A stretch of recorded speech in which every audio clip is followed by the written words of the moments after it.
Hello and welcome back to Wyvern Minis. My name's Dan and this is the second video in my Leviathan Tyranid combat patrol assembly and painting series. Previous video you can find on my channel. That was just me assembling the minis, having a little bit of a chat about the single pose termagants and that kind of thing. Stuck them all together and now I'm on to basing them. The way that I base models tends to be, I've got one method that I tend to use for most models, which is this one. But I also quite like using some of the pre-made bases. You can get some great ones from various companies. I mean, obviously Games Workshop now do a lot of plastic bases which have textures and patterns and things on, which I think are really good. Obviously a bit more expensive because you've already got a base included with the model. I've also got lots of nice resin bases from other companies, which I like using for D&D models particularly, and Frostgrave, things like that. The Frotherheim bases from Fenris Games, they're brilliant. I use them for a lot of characters I use in Frostgrave and D&D and Warhammer. Yeah, for a lot of my rank and file type troops, I'll do this methodology, which is very simply stones, grit, sand, painted, maybe with some tufts on. For a lot of the orcs I've been doing recently, or for a long time actually, I do this same methodology, but I paint the bases grey. So I'm envisaging the orcs stomping all over a planet and a sort of ash waste kind of deal, lots of industrial rubble, that kind of thing. For these Tyranids, my plan was to paint them in the colours of Highfleet Kronos, which is a black body and a dark red carapace. And I figured the black body, which by using the contrast paints I'm going to use, will end up being slightly grey.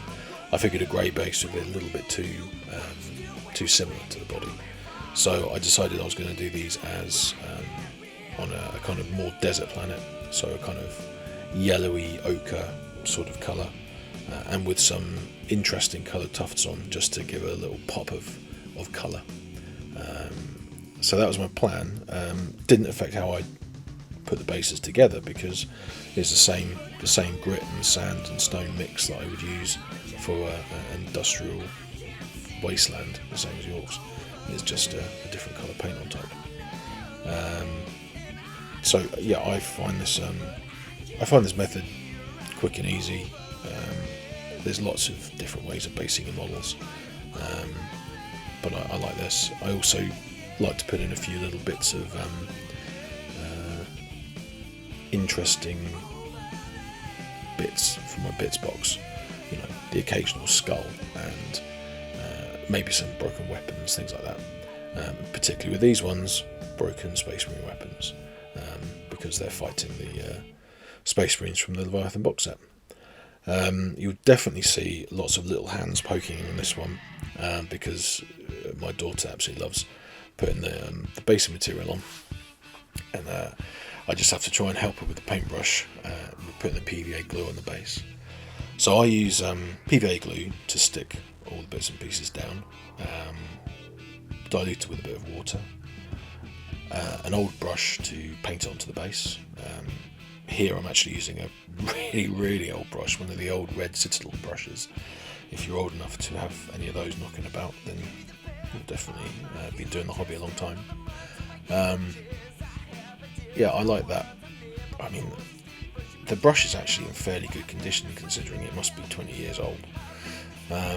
But it's quite nice for doing getting the glue on the base. And then on top of that, I put stones, depending on the size of the base, the amount of space available. I've got various size stones that I've picked up from around the place. I guess it's my background as a geologist. I like rocks and things, so always picking up bits of stone. So you can get that sort of base material for free just outside. Make sure you wash it off first, but you have to find some nice little pebbles that will fit nicely. And then on top of that, I've got a mix of grits, basically a coarse grit, a fine grit, and an extra fine grit. I bought these off Amazon actually, in big kind of 1 or 2 kilo bags, which weren't very expensive, and put them in these old coffee tins that I had lying around, so it's really easy to pick them up and put them on. I know a lot of people will mix up everything and just throw it on the base, but I quite like trying to put the coarser stuff on first and then gradually get finer. I find that makes it look a bit more natural, especially if you've got a larger stone. Firstly, it will stick better if you stick it straight onto the base with a bit of glue, and then you can help fix it in place by putting a bit of sand or grit around the base of that stone and just overlapping onto it, and it makes it look like it's been there for a long time and it's been slightly covered up by whatever other substrate has gone on top of it. I've also got some coarse sand here and some finer sand, so it's a real mix of stuff, and every base ends up being slightly unique. Sometimes I don't bother with the coarse grit, sometimes I skip out the fine grit, it just makes it look, I think, a bit more natural and interesting to do that sort of thing. The coarse grit itself ends up being the grains are quite large.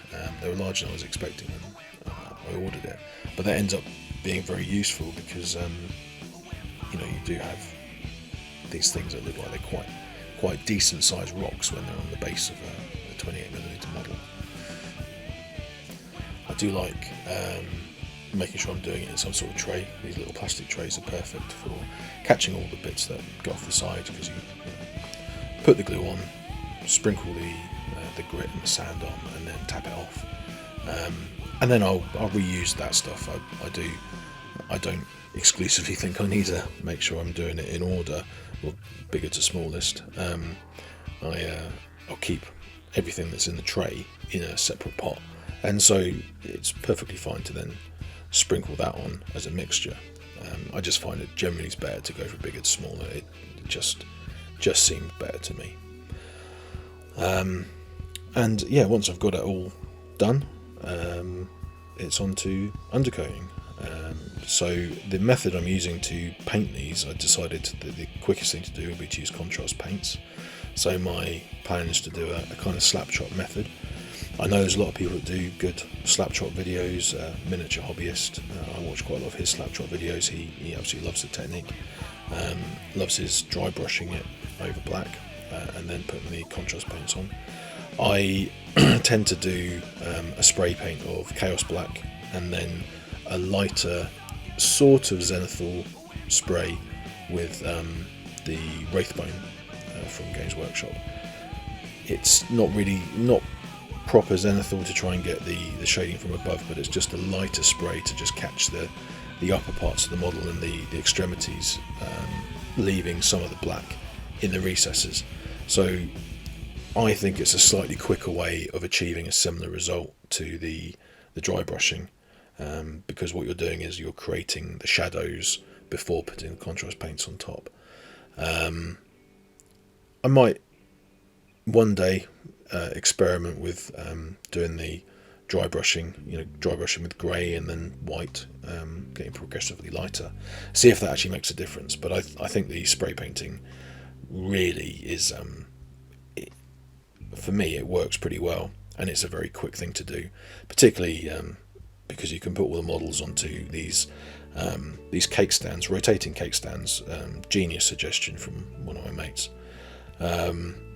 A couple of those in a big box, you can fit a load of models on and then spray and spin them around from all different angles. Obviously making sure you're keeping the spray can a decent distance away from the models, spraying in short bursts, not trying to get too heavy a coverage on. But yeah, that's what I've done here, and I think the results end up being pretty good, for doing something that is very quick and easy. Obviously, because I've based with PVA glue, you need to leave that for a decent amount of time to dry, but just go and have a cup of tea. That's all right. You'll see the Screamer Killer here. So I did get overexcited. I was doing the Combat Patrol and I thought I've got to do the Screamer Killer at the same time, because just look at it. It's an absolute beast. I love it. Bringing back that retro vibe of the original Screamer Killer, but then bringing it up to date and giving it this head that looks a bit like a Berserker Predator from the slightly dodgy Predators film. But they still look mean. So yeah, I like that. And you'll see I've put lots of bits and pieces on the base. I've got a little bit of alien growth from the Genestealer, old Genestealer kit. Looking forward to the new Genestealer kit coming out. Might have to get some more of those, but those little alien growths are pretty cool. So a bit of that. My kind of vision is that there has been a Genestealer cult on this planet over time, and it's started to warp and twist the planet. So now the Tyranids have arrived. The Genestealer cult has seeded things, because I do have a Genestealer cult army, which I would like to get on the table as well. But yeah, the idea the Tyranids have come down. They're coming through the desert, but there are various things that are growing out, and actually quite a lot of the details of where the models in the Leviathan box connect to the bases actually fit in with that theme. I'd already decided on doing that theme before seeing that, but they've got some bits and pieces which have some kind of alien growths over bits of rock and all that kind of stuff, which is where the sculptors have done that to help the connections where the feet and the hooves and whatever claws are quite small, which is quite clever. So it's quite convenient that that's ended up being very similar. So I'm pleased about that. And then a lot of Dead Space Room bits as well on the base, you can see. So yep, these are all spray painted, looking good, and the next video I'll be getting on to slapping some paint on them. So that will hopefully be interesting as well. Again, I hope you've enjoyed this video. I've enjoyed putting it together. So like, subscribe, all that kind of good stuff. Let people know if you think maybe there's something in here that's helpful, inspiring to get things on the table, because I always think getting models that are painted on the table is better than grey plastic. Even if they're not the best painted models, it's still good to have them painted. Painted is better than not. And anything you can do if you're busy and you've got other things to do, anything that can help speed that process up and make it less painful, I think is always useful. So that's what I'm going for here, and hopefully that's going to be of interest. Not necessarily going to be the best painted models you've ever seen, certainly not for display or winning golden demons, but I think when you put them all together, they're going to look pretty cool, and the overall effect of an army is certainly different than if you're looking at a single model close up. So yeah, if you like it, give us the ticks, and we'll see you again for the next one. Thanks a lot.